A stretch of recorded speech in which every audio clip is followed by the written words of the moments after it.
for coming and hindi talaga namin in-expect. Kasi, akala ko kasi, meet and greet lang with the Glory. Tapos biglang sabi, parang unselling something kanina, sabi ko. Tapos yun pala, parang nakita ko, parang may birthday yata. Tapos hindi ko rin alam na pumunta pala siya. Seryoso kasi! Hindi ko alam na pumunta siya. So, parang surprise lang ako. Ikaw din surprise ka ba? Oo. Kasi akala daw niya, kakanta lang daw siya, mall show. Pero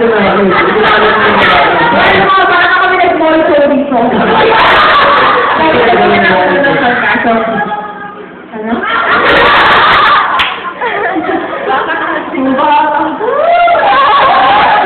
Ginoo. Ayun, so thank you so much kasi nagbigay kayo ng oras sa effort para i-celebrate yung birthday namin. And yun, thank you talaga. Thank you naman namin. Tapos na ako, ano?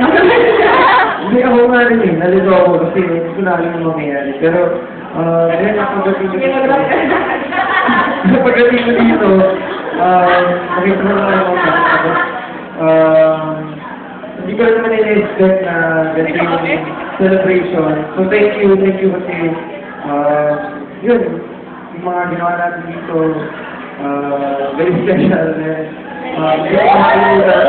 enjoy ko nga rin. Minsan nga lang kung mangyari, once a year lang, and yun. Pwede every month.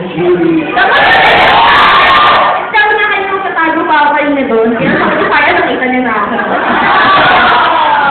Makala siya kayo na kanya eh. Makala siya kanya kasi, ano? Isa pa. Siya talaga. Ayan yan. Eh, siyempre nga, thankful kami kasi nalagyan kami ng ganito.